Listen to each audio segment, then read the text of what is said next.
ਅਗਲੀ ਖਬਰ ਦੇ ਵੱਲ ਵਧੀਏ। ਅਗਲੀ ਖਬਰ ਇੱਕ ਕੌਮਾਂਤਰੀ ਖਬਰ ਹੈ ਤੇ ਆਪਾਂ ਅਕਸਰ ਹੀ ਇੱਕ ਗੱਲ ਕਰਦੇ ਹੁੰਦੇ ਹਾਂ ਕਿ ਜਾਕੋ ਰਾਖੇ ਸਾਈਆਂ ਮਾਰ ਸਕੇ ਨਾ ਕੋਈ। ਦੱਖਣੀ ਅਫਰੀਕਾ ਤੋਂ ਜਿਹੜੀ ਇਹ ਖਬਰ ਆ ਰਹੀ ਹੈ, ਇਸ ਦੀ ਪ੍ਰਤੱਖ ਮਿਸਾਲ ਹੈ, ਪ੍ਰਤੱਖ ਉਦਾਹਰਨ ਹੈ। ਦੱਖਣੀ ਅਫਰੀਕਾ ਦੇ ਵਿੱਚ ਈਸਟਰ ਦੇ ਸ਼ਰਧਾਲੂਆਂ ਨੂੰ ਲੈ ਕੇ ਜਾ ਰਹੀ ਬੱਸ ਇੱਕ ਪਹਾੜੀ ਤੋਂ ਡਿੱਗ ਪੈਂਦੀ ਹੈ ਤੇ ਉਸ ਬੱਸ ਨੂੰ ਅੱਗ ਲੱਗ ਜਾਂਦੀ ਹੈ।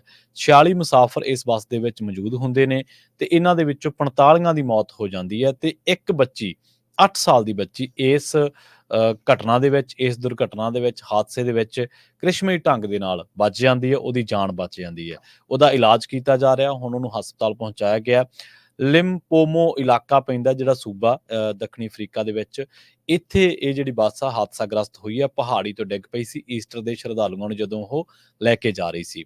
ਉੱਥੋਂ ਦੀ ਸੂਬਾਈ ਸਰਕਾਰ ਨੇ ਇਹ ਗੱਲ ਦੱਸੀ ਹੈ ਕਿ ਬੱਸ ਮਮਤਾ ਕਾਲਾ ਪੁਲ ਤੋਂ ਹੇਠਾਂ ਡਿੱਗੀ ਹੈ ਤੇ 164 ਫੁੱਟ ਡੂੰਘੀ ਜਦੋਂ ਇਹ ਡਿੱਗੀ ਤਾਂ ਇਸ ਨੂੰ ਡਿੱਗਦੇ ਹੀ ਅੱਗ ਲੱਗ ਗਈ। ਹੁਣ ਉਸ ਤੋਂ ਬਾਅਦ ਹਾਦਸੇ ਦੇ ਜਿਹੜੇ ਕਾਰਨ ਆ ਉਹਨਾਂ ਦੀ ਜਾਂਚ ਕੀਤੀ ਜਾ ਰਹੀ ਹੈ ਤੇ ਇਹ ਜਿਹੜਾ ਮਮਤਾ ਕਾਲਾ ਇਲਾਕਾ ਹੈ, ਇਹ 300 ਕਿਲੋਮੀਟਰ ਦੂਰ, 190 ਮਾਈਲਸ ਦੂਰ ਪੈਂਦਾ ਜੋਹਾਨਸਬਰਗ, ਜਿੱਥੇ ਕ੍ਰਿਕਟ ਦੇ ਮੈਚ ਵੀ ਹੁੰਦੇ ਆ। ਜਿਹੜੇ ਕ੍ਰਿਕਟ ਪ੍ਰੇਮੀ ਉਹ ਜਾਣਦੇ ਨੇ, ਉੱਥੇ ਸਟੇਡੀਅਮ ਵੀ ਬਣਿਆ ਹੋਇਆ ਤੇ ਬੱਸ ਕਹਿੰਦੇ ਕਿ ਉਹ ਜਾ ਰਹੀ ਸੀ ਬੋਸਟਵਾਨਾ ਟੂ ਮਾਰੀਆ ਨੂੰ ਤੇ ਉਹਦੇ ਵਿੱਚ ਇਹ ਜਿਹੜੇ ਲੋਕ ਸੀਗੇ ਮੌਜੂਦ ਸੀਗੇ, ਈਸਟਰ ਫੈਸਟੀਵਲ ਨੂੰ ਜਾ ਰਹੇ ਸੀ ਚਾਈ ਚਾਈ ਖੁਸ਼ੀ ਖੁਸ਼ੀ।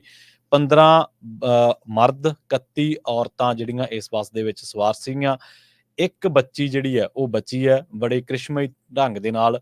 ਟਰਾਂਸਪੋਰਟ ਮਿਨਿਸਟਰ ਜਿਹੜਾ ਸੈਂਡੀਵਾਈਸ ਆ ਚਿਕੂੰਗਾ, ਉਹ ਜਿਹੜਾ ਜਿੱਥੇ ਹਾਦਸੇ ਵਾਲੀ ਜਗ੍ਹਾ ਉੱਥੋਂ ਦਾ ਦੌਰਾ ਕਰ ਰਹੇ ਨੇ। ਇੱਥੋਂ ਦੇ ਇੱਥੋਂ ਦੇ ਮਿਨਿਸਟਰ ਨੇ, ਉਹ ਟਰਾਂਸਪੋਰਟ ਮਿਨਿਸਟਰ, ਤੇ ਉਹਨਾਂ ਨੇ ਦੌਰਾ ਕਰਕੇ ਹਾਦਸੇ ਦੇ ਕਾਰਨਾਂ ਦੀ ਜਾਂਚ ਬਾਰੇ ਵੀ ਕਿਹਾ ਤੇ ਲੋਕ ਇਸ ਟਾਈਮ ਹੈਰਾਨ ਨੇ ਕਿ ਇਹ ਹਾਦਸਾ ਜਦੋਂ ਵਾਪਰਿਆ ਤੇ ਉਹ ਬੱਚੀ ਕਿਵੇਂ ਬਚੀ ਹੈ। ਹਾਲਾਂਕਿ ਉਹਨੂੰ ਹੁਣ ਹਸਪਤਾਲ ਦੇ ਵਿੱਚ ਇਲਾਜ ਕੀਤਾ ਜਾ ਰਿਹਾ ਤੇ ਲੋਕ ਜਿੱਥੇ 45 ਸ਼ਰਧਾਲੂਆਂ ਦੀ ਮੌਤ ਤੋਂ ਬਾਅਦ ਸਦਮੇ ਦੇ ਵਿੱਚ ਨੇ, ਕਿਉਂਕਿ ਬੱਸ ਬਹੁਤ ਡੂੰਘੀ ਡਿੱਗੀ ਤੇ ਡਿੱਗਦਿਆਂ ਸਾਰੀ ਨੂੰ ਅੱਗ ਲੱਗ ਗਈ, ਮੌਕਾ ਨਹੀਂ ਮਿਲਿਆ।